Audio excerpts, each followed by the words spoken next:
De la mano con la historia. Un paseo por nuestro pasado, hechos, personajes y lugares que forman parte de nuestra identidad. Un programa de divulgación con Julio César Alfonso Ruiz y Emilio García Bonilla. Te invitamos a caminar con nosotros de la mano con la historia. Una producción de Teciutlán FM 90.9 Set Radio, donde Puebla se escucha.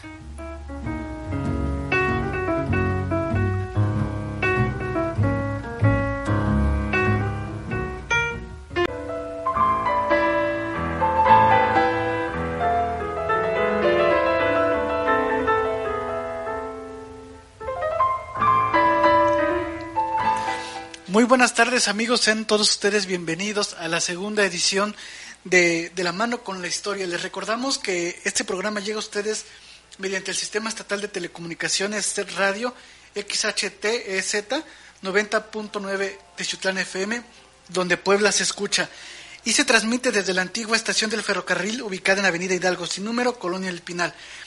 Les recordamos que se pueden comunicar con nosotros al teléfono 231 31 329 73 y también nos pueden mandar mensajes vía WhatsApp al 231 100 15 79. Les recordamos también que esta emisora es integrante de la red de radiodifusoras educativas y culturales de México y que también nos pueden encontrar en redes sociales, en Facebook y Twitter en @teciutlán_fm. Y bueno, hoy vamos a nuestro segundo programa, Emilio. Muy buenas tardes. ¿Qué tal, amigos? Buenas tardes. Buenas tardes, Julio César Alfonso Ruiz. Es un gusto poder estar nuevamente con todos ustedes en este su segundo programa de la mano con la historia. El día de hoy tenemos un tema por demás interesante. Ya nos encontramos en el mes patrio y en esta ocasión les ofrecemos a todos ustedes algunas reflexiones y algunos datos muy interesantes acerca del siglo XVIII y la insurgencia en esta región de Teciutlán. Este siglo es más que importante para la historia de nuestra nación, Emilio, justamente en este mes patrio, porque grandes de las partes fundamentales de lo que sería posteriormente la lucha de independencia dan y se gestan en este periodo, ¿no? Muchos cambios de gobierno, muchos conflictos bélicos, principalmente en Europa, que influyen directamente a nuestra región, a nuestro hoy país México, entonces Nueva España, y peculiar también porque en este se edifican grandes monumentos importantes para nuestra ciudad. Así es, en el siglo XVIII recordamos que abarca lo que son los años 1700. En este siglo se van gestando las causas, van madurando las causas que darían lugar a los movimientos independentistas en toda América, incluyendo Estados Unidos. Y para el caso de la Nueva España, que es como se le llamaba a nuestro país, pues Nueva España era una colonia que dependía del Reino de España. Y justamente en 1700, en el Reino de España hay un cambio dinástico. Salen los Habsburgo y entran los Borbones, que continúan hasta la época actual, la familia de los Borbones. Y estos personajes introducen lo que se conoce como las reformas borbónicas, que no eran más que medidas administrativas para reforzar aún más el control de las colonias en ultramar, asegurar más los recursos y prácticamente oprimir más en la cuestión de los impuestos. Así es, también debemos de recordar que esta dinastía de los Borbones es de origen francés y muchos de sus ideales parten de la Ilustración, que justamente también es parte fundamental de este siglo. Y que además, como bien señalas, Emilio, el control en el ultramar de este reino que no dormía. Recordemos que el Reino de España no dormía en el sentido de que cuando en España era de noche, en América era de día. Entonces era un imperio que todo el día estaba en actividades. Así es, se decía que en el Imperio Español no se ponía el sol, porque abarcaba desde Europa, pasando por América e incluso en partes de Asia como Filipinas. Así es. Entonces, este imperio que no dormía también era bastante peculiar en su vida cotidiana. Y principalmente en nuestra querida Perla Serrana, ¿no? La vida cotidiana en el siglo XVIII de la entonces Alcaldía Mayor de Teciutlán, que Este nombramiento lo alcanzó en 1743, Emilio. Entonces, Textiutlán tenía 5.866 habitantes, partiendo del censo de esa época, con 911 familias. Y que en total de esas 911 familias daba un resultado de 3.826 habitantes nativo mesoamericanos, todos ellos de habla náhuatl, ubicados principalmente en las periferias de la ciudad y en los barrios, hoy también juntas auxiliares como Mexcalcuautla, San Sebastián, conocido como Petatlán, ya mencionábamos en el programa anterior, a Toluca. Así es, estamos ante una población donde prácticamente el 80% son indígenas. Así es, solamente 150 familias de españoles en ese entonces. Entonces estamos hablando que la gran cantidad de personajes de nuestra comarca eran de origen nativo mesoamericano o indígenas. Claro, y desde luego conservando las lenguas. Las lenguas, así es. Que también ese es un poco del conflicto que se da en las crónicas, Emilio. Tú, como este servidor, sabemos que a veces por querer exaltar a una comarca se caen en errores de querer implantar sistemas lingüísticos que ni siquiera se tiene evidencia de que se hablaran aquí en la zona, y que pues en el siglo XVIII los datos que nos da tanto los archivos parroquiales, los archivos de la corona y los pocos archivos que existen en el Archivo General del Estado de esta época nos dicen que en nuestra ciudad se hablaba náhuatl. Claro, porque recordemos que a fines de la época del Imperio Mexica, pues ellos se extendieron hasta esta parte y obviamente influyeron en la cuestión lingüística.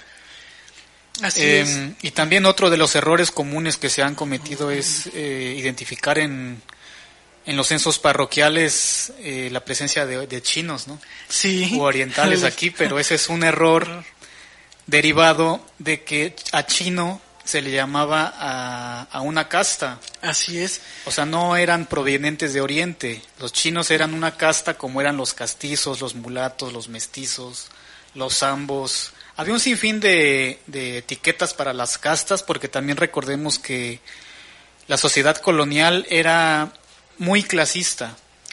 Había una fuerte división en la cuestión racial y desde luego que esto influía también en el ambiente socioeconómico, porque los puestos principales administrativos, políticos, eclesiásticos, pues eran para los criollos o para los españoles peninsulares.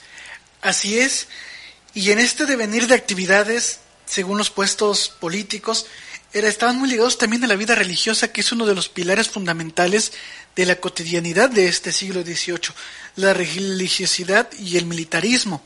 Recordemos que nosotros, y como platicábamos en el programa anterior, Emilio, estamos muy ligados al fuerte San Carlos Perote, que inicia a construirse en 1770, casi 30 años después de que Textiutlán alcanza su nombramiento de alcaldía mayor, y que en este tiempo y en este lapso de época se inician a edificar ciertos elementos que hoy son parte del patrimonio histórico y cultural de nuestra ciudad, ¿no? Que son los templos y capillas, como la del Sagrario, la del Rosario, ¿no?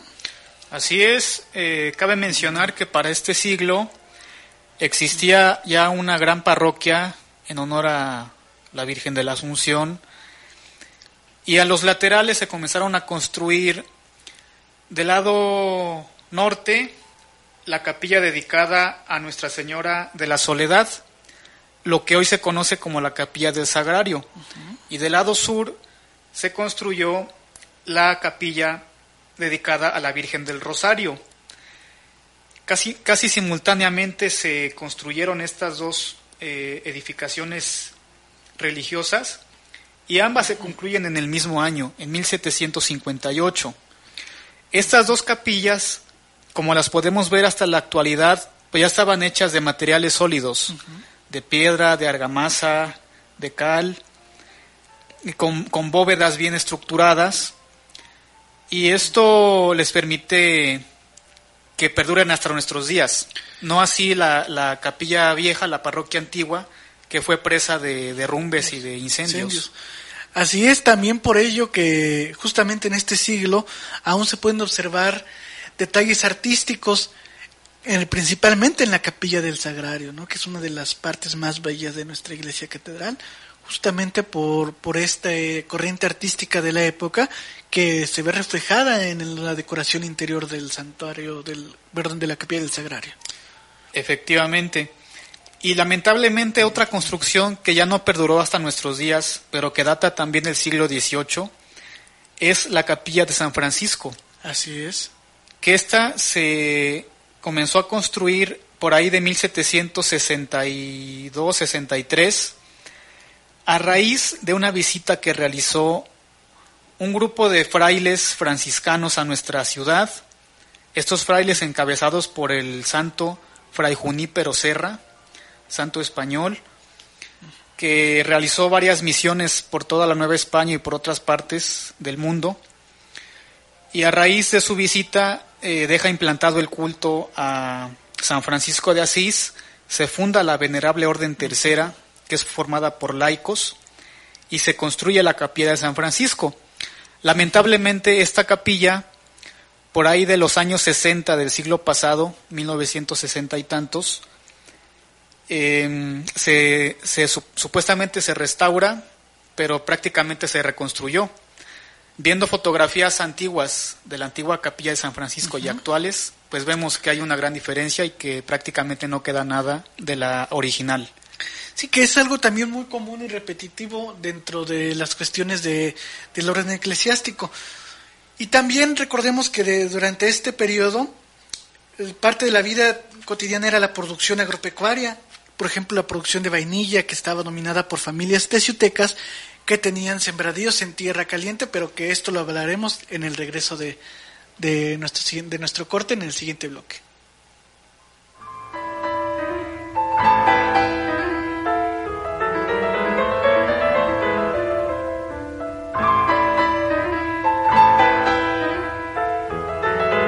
¿Sabías que? El día 13 de junio del año de 1768 se inicia la construcción del Santuario del Carmen, trabajando el maestro albañil Luis de Santiago, y que entre las donaciones para la construcción del santuario, el entonces oficial del fuerte de San Carlos, Perote, donó 12 pesos,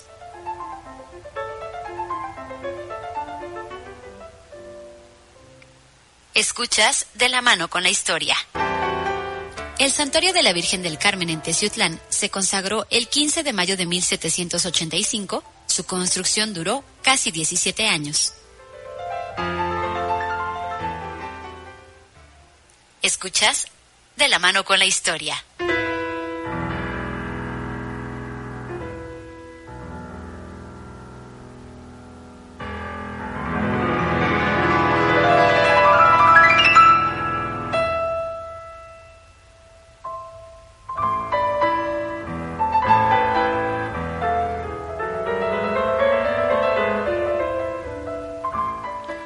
Ya estamos de regreso, amigos y amigas, en este su programa De la mano con la historia. El día de hoy comentando algunos aspectos del siglo XVIII para la región de Teciutlán, y más adelante comentaremos algunos temas acerca de la insurgencia, ya que estamos en el mes patrio. Julio, nos comentabas antes de ir al corte que Teciutlán fue un importante productor de vainilla, y recordemos que Teciutlán en esa época, siglo XVIII, no se ceñía a los límites territoriales que hoy conocemos, sino que era mucho más extenso, abarcaba más territorio. Así es, justamente por esta extensión de territorio podía llegar a tener límites con la tierra caliente, y eso beneficiaba justamente a la producción de la vainilla, que durante 300 años estuvo monopolizada por el gobierno español, ¿no? Y que, por ejemplo, las familias como la familia Vidal, Collado, Arazán y Fontecilla eran de los magnates productores de vainilla de las regiones de Colipa, Misantla, Martínez de la Torre, y lo que ahora es parte de una junta auxiliar de Teciutlán, que es la localidad de Aguata, que eran las zonas donde se producía la vainilla. Se traía a Teciutlán a su pesaje y para posteriormente ser empacadas y enviadas hacia el puerto de Veracruz para su venta en otras partes, tanto del Viejo Mundo como otras partes de Nueva España. Y además que también había actividades económicas muy interesantes, Emilio, y platicábamos justamente durante el corte que hay un documento bastante interesante de 1776 donde habla que en Teciutlán se producía árboles de caucho. Y fíjate que esto es muy interesante porque en un periódico del diario del siglo XIX Ilustrado menciona que se fabricaban unas artesanías en la ciudad hacia mediados de 1800 con este material, con el caucho, pero bueno, eso ya hablaremos para otro programa. En su momento, cuando lleguemos al siglo XIX. Así es. Y justamente en 1776 se da la visita de un personaje muy importante para la época. Uh-huh. Y que tuvo incluso repercusiones en el aspecto de la construcción aquí en Teciutlán. Así es, recordemos que las actividades económicas se basaban, como mencionábamos en el bloque anterior, en la producción y distribución de materias primas como el tabaco que se procesaba aquí, se pesaba, ¿no? Y que estaba prospecto a muchos vicios y corrupción. Y para ello justamente lo que platicabas, Emilio, al inicio del programa, ¿no? Que con la llegada de Carlos III y los Borbones al trono de España, se trata de regular con mayor fuerza la economía y los impuestos. Y es cuando el entonces rey Carlos III señala y más bien estipula que José de Gálvez visite varias regiones de Nueva España para hacer valer los impuestos reales y los estancos reales que abarcaban principalmente la producción de pulque y tabaco. Y justamente por eso es que llega la visita del Marqués de Sonora. Este marqués tiene una gran importancia en nuestra ciudad. En primera porque viene a regular los pesos y los precios del tabaco, y que además él señala dentro de sus crónicas que son de gran calidad, que le pueden competir a los de La Habana. Es un dato bastante interesante porque pues ya ahora en nuestra ciudad es muy poco el producto del tabaco que se vende, ¿no? Y que además se construye la casa consistorial en el centro de la ciudad, muy cercano a la iglesia catedral, y que hoy alberga el Palacio Municipal. Por ello es parte importante en las construcciones de nuestra ciudad, ¿no? Además que se le recibe con una fiesta. Sí, vaya, suponemos que esta casa consistorial estuvo en un lugar céntrico, cercano a la parroquia, pero desconocemos el lugar exacto donde estuvo. Así es. Pero cabe suponer que estuvo en ese primer cuadro de la ciudad. Y qué interesante lo que comentas en el aspecto económico, de ver a Teciutlán como un centro donde se concentraban muchos de estos productos importantes para el comercio con Europa, como es el caucho, la vainilla y el tabaco. Y también esa necesidad de regularlos, de tener una reglamentación respecto al pesaje, uh-huh, al precio y a los impuestos que se cobraban respecto de esos productos. Así es, por ello también la actividad militar tenía una suma importancia en nuestra comarca, Emilio. Recordemos que parte de la financiación de la construcción del Templo de la Virgen del Carmen se da por militares del fuerte San Carlos en Perote, y la presencia militar también juega un papel muy importante en la visita del Marqués de Sonora porque delimita nuevas rutas donde se tenían que establecer puertos militares para que no asaltaran a los carros de la corona que recaudaban los impuestos que se llevaban a Puebla y a Perote y por ende al Camino Real y después hacia el Viejo Mundo. Así es, y de esta época pues viene, por ejemplo, el nombre de La Garita, ¿no? Para una de las localidades de aquí de Teciutlán, que justamente era esa puerta de entrada a este territorio, con la regulación militar y el control de quién viajaba, quién transitaba por esos caminos. Así es. También es una época en donde se tienen datos de enfermedades, Emilio. Justamente ahora que estamos con esta cuestión del SARS-CoV-2 y que nos tiene limitados en muchos aspectos, también en el siglo XVIII hubo grandes enfermedades y justamente en nuestra ciudad, y recordarás que en un artículo que escribimos ya hace un par de meses atrás, hablábamos sobre las pandemias en nuestra comarca, y unas de ellas se dan en este periodo, ¿no? Que llega, por ejemplo, el cocolistri en 1776, justamente coincide con la visita del Marqués de Sonora en nuestra ciudad, que afecta mucho a nuestra comarca y a nuestra región, y también que llega el Matlazáhuatl, que es una especie de tifo. Sí, estas enfermedades lamentables que mermaban mucho a la población, particularmente a los indígenas, porque pues sabemos que los indígenas no estaban habituados a este tipo de virus o de enfermedades, y también pues era la población más proclive a contraer la enfermedad debido a la forma de vida humilde que tenían, dedicados al campo, muchas veces no había agua potable, etcétera, y pues eran los que más padecían estas enfermedades, e incluso les pusieron los nombres en náhuatl, ¿no? Cocolistli y Matlazáhuatl.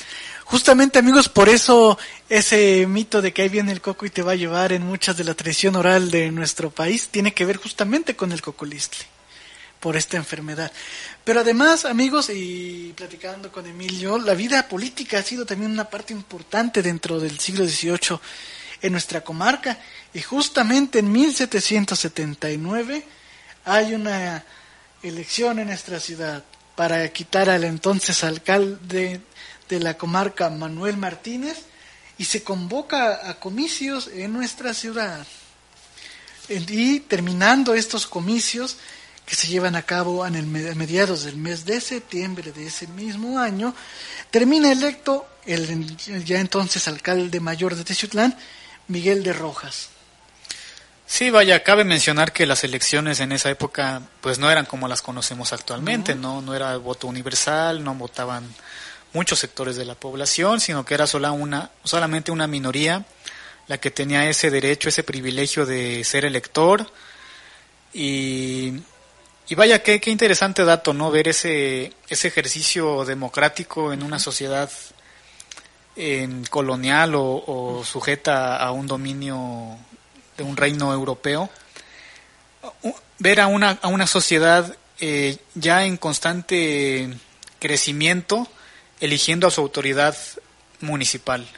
Así es, y como uno de los vigías de los comicios, acude, como hemos mencionado, esa relación con Perote, el comandante encargado de este fuerte, y que además por ahí en un texto aledaño al oficio, que justamente tenemos una copia en la mesa, se dice que tiene que ver esta destitución con la visita del personaje que mencionamos anteriormente, con el Marqués de Sonora, que señala como corrupto a nuestro buen amigo de apellido Martínez.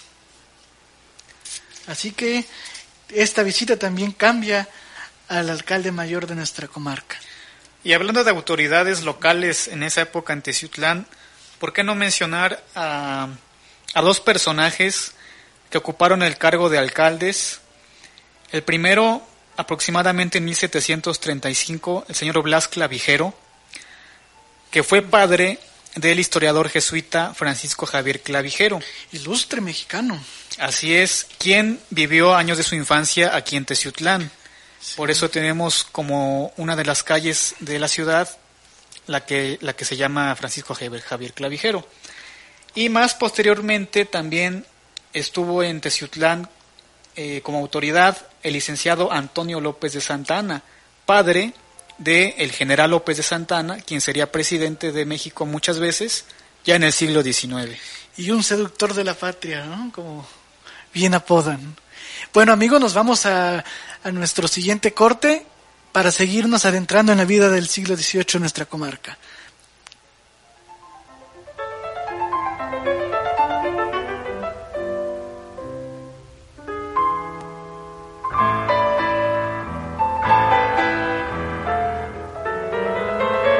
¿Sabías que? Entre los alcaldes destacados de Teciutlán en el siglo XVIII estuvo el señor Blas Clavijero, padre del destacado historiador jesuita Francisco Javier Clavijero. Escuchas De la mano con la historia. A finales de 1810 llegaron a la Sierra Norte de Puebla los señores Aldana y Centeno, representantes del cura Miguel Hidalgo, para avivar la llama de la insurgencia en la región. Escuchas De la mano con la historia.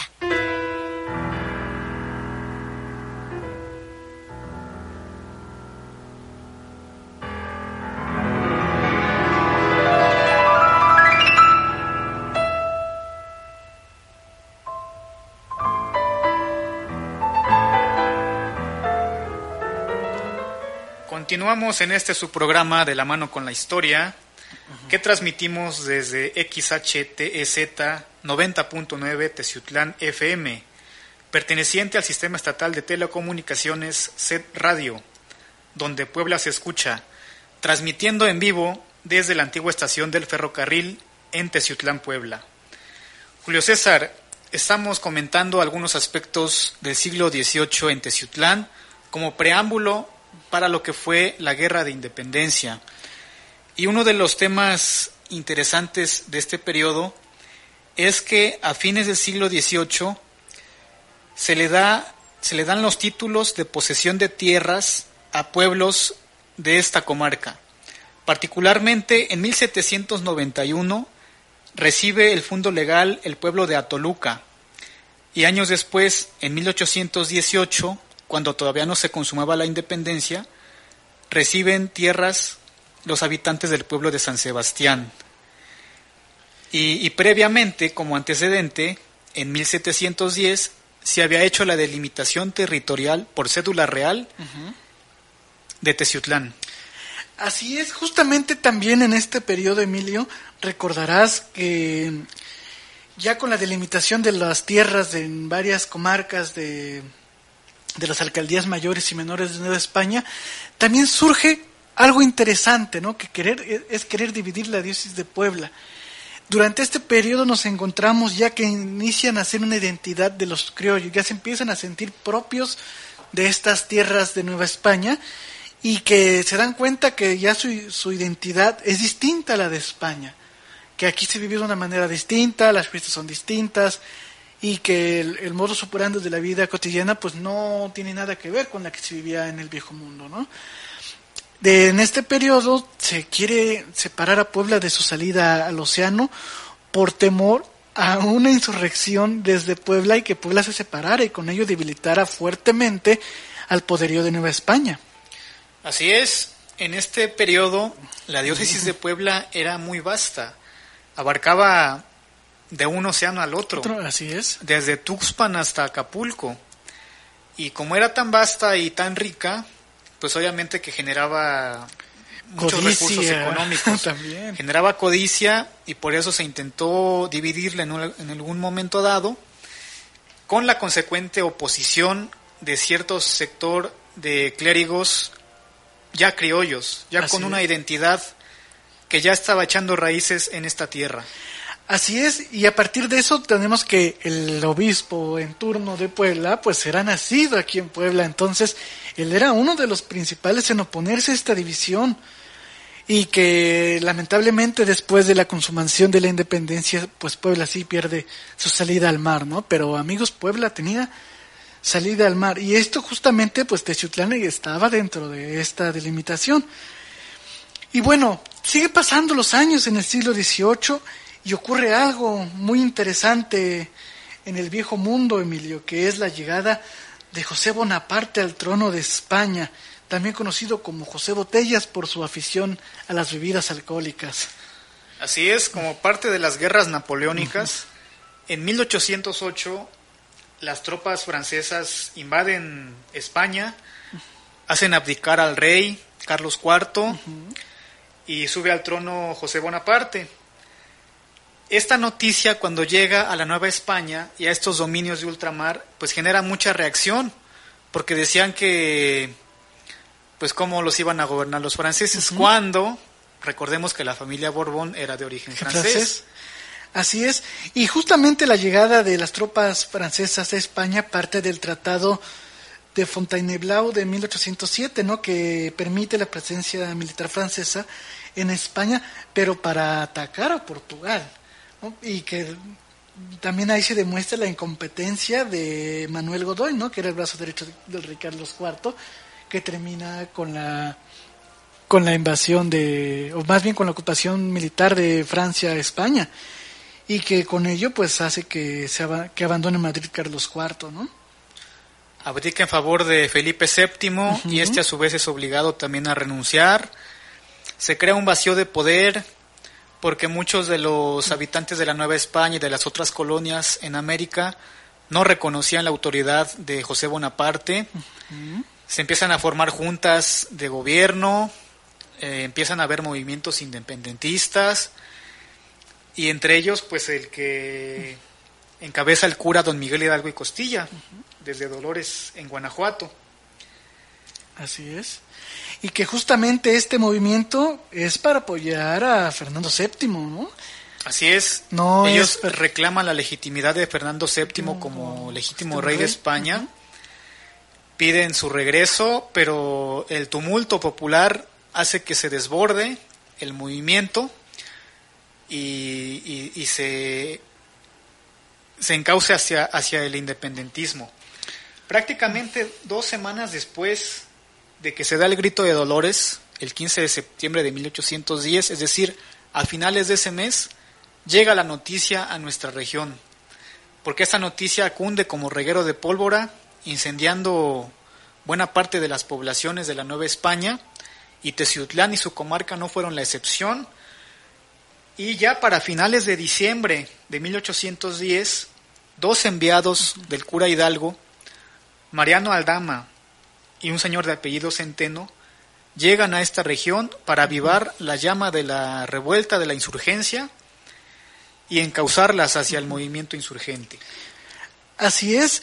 Y también durante este periodo surgen personajes, ¿no?, que inicialmente estaban en el bando de los realistas, pero esto tiene que ver porque muchos de ellos no veían factible la manera de organización de las fuerzas insurgentes de Hidalgo, por tacharlas de improvisadas, de violentas, ¿no? Porque muchas de ellas literalmente llegaban a saquear, contradictorio a lo que tenía planteado el cura Hidalgo en su proceso de insurgencia. De ahí que con la llegada 15 días después del grito de independencia, la noticia de la separación o de la intención de separar a Nueva España del Reino de España, a nuestra comarca, y que también inicia a ganar adeptos en esta región. Así es, si bien estos primeros enviados del cura Hidalgo no eran nativos de la región, pronto surgirán liderazgos que sí son nativos de la región.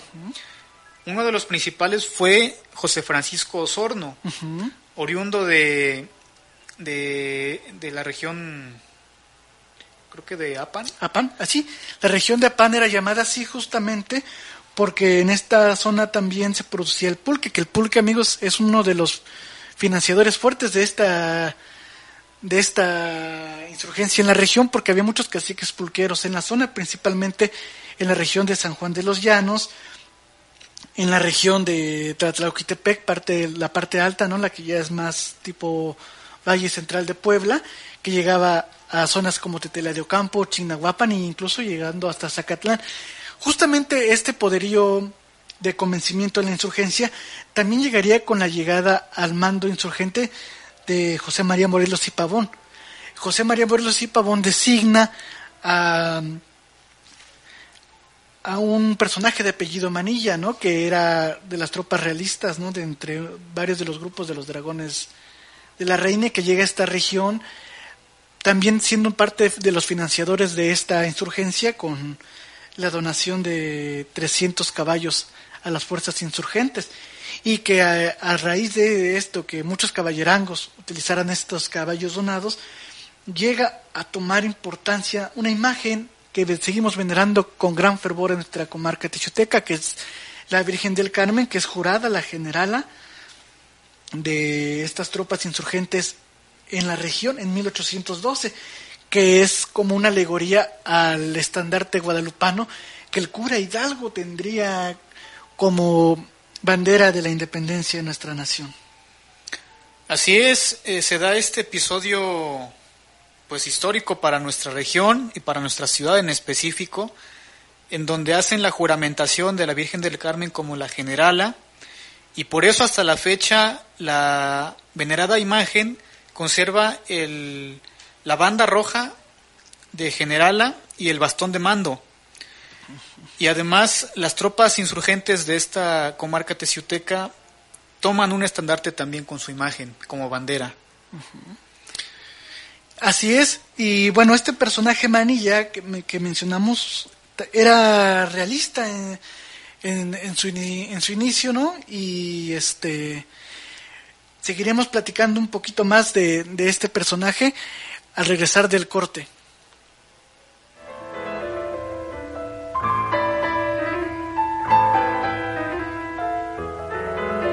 ¿Sabías que? Diego Manilla dona 300 caballos para la lucha de independencia en la región en 1812, participando en la toma del fuerte de San Carlos a las fuerzas insurgentes.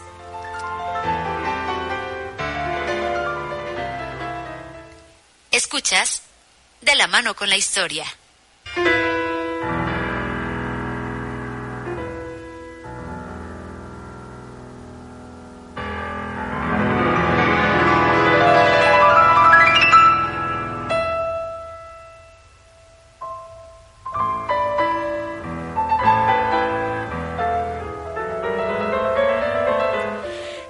Y bien, amigos, les platicábamos de que Diego Manilla jugaría un papel importante dentro de las batallas de la lucha independentista en nuestra región, pero que además también, a pesar de que él ya era un militar experimentado, ¿no?, que había rozándose con militares de alto rango como el Dragón de Hierro allá en Otumba con algunas batallas.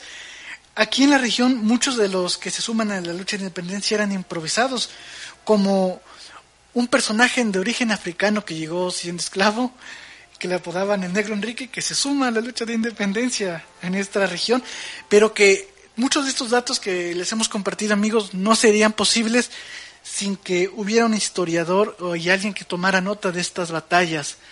¿No es así, Emilio? Así es, estamos hablando de Carlos María de Bustamante, quien fue también uno de los líderes insurgentes muy cercanos a Miguel Hidalgo en su momento, a Ignacio López Rayón. Y este señor Carlos María de Bustamante en algún momento tuvo como cuartel general el pueblo de Zacatlán.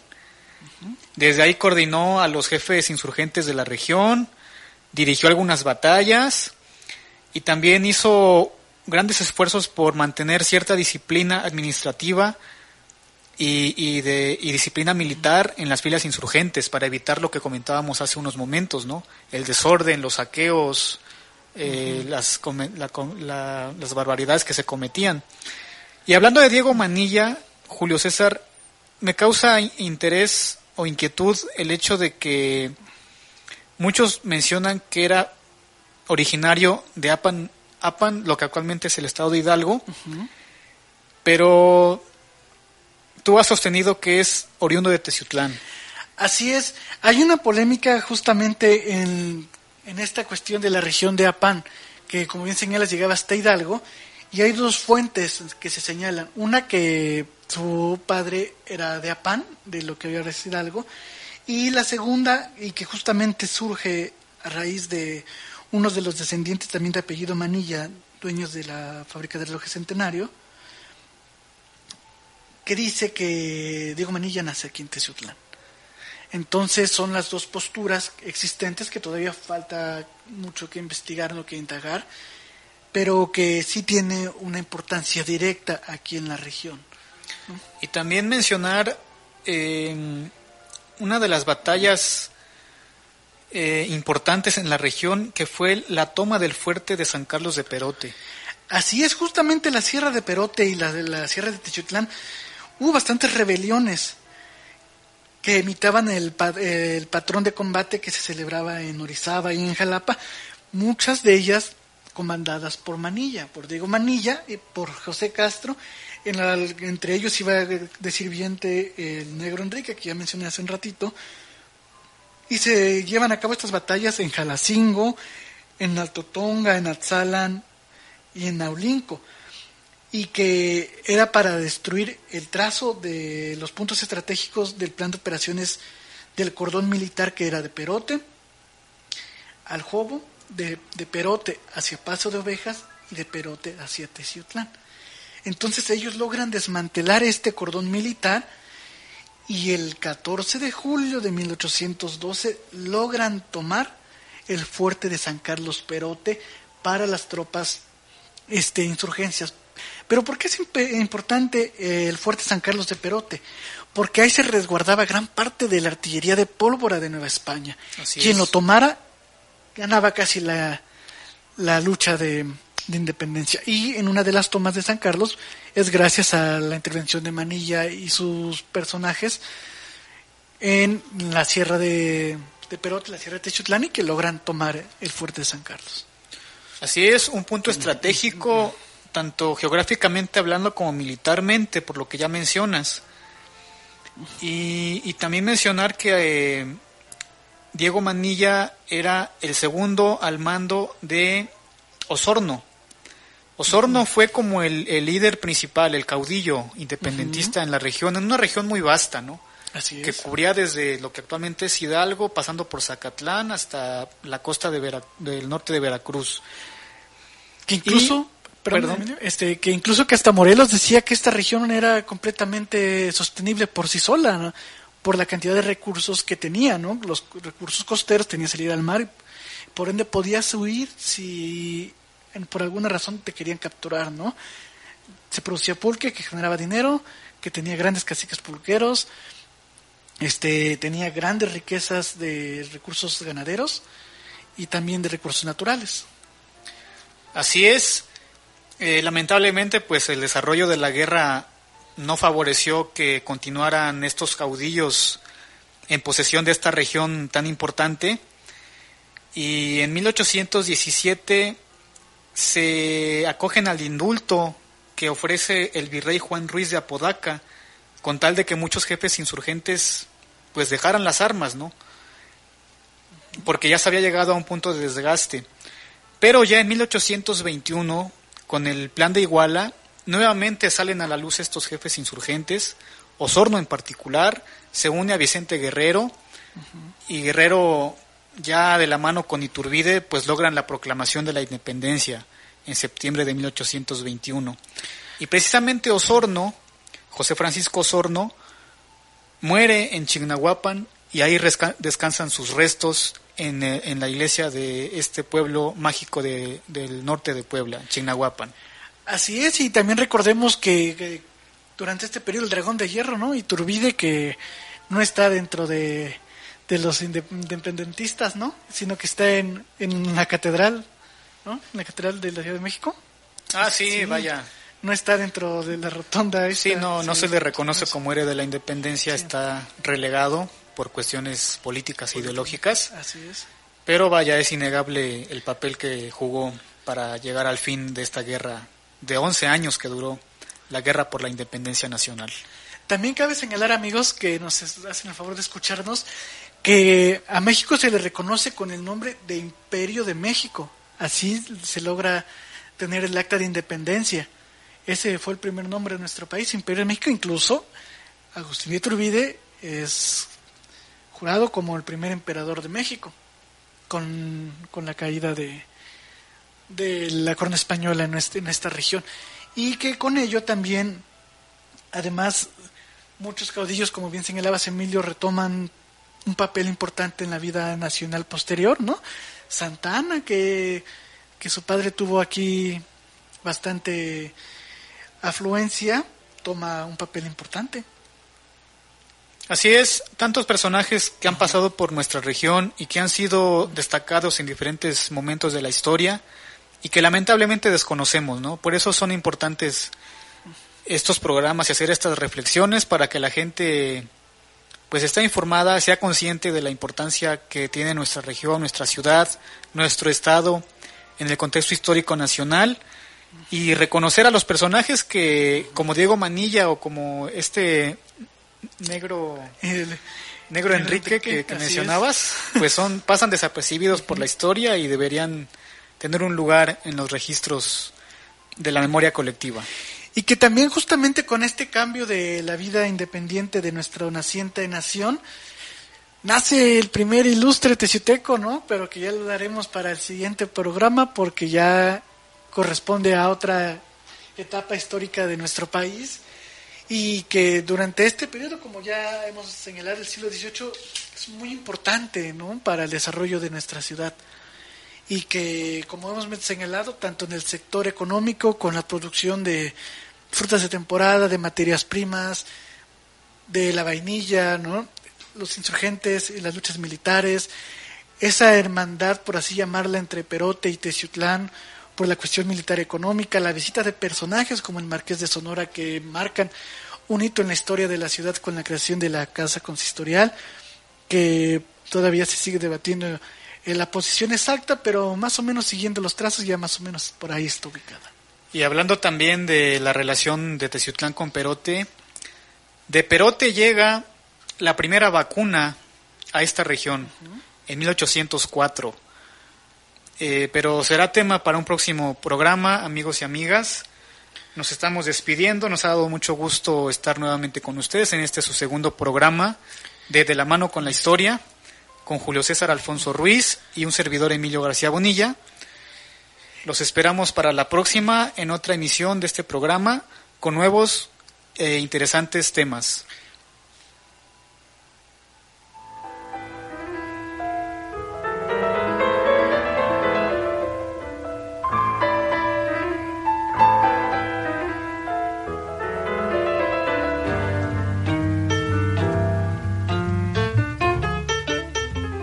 Paseando por la historia de esta región y estado, llegamos al final de esta edición.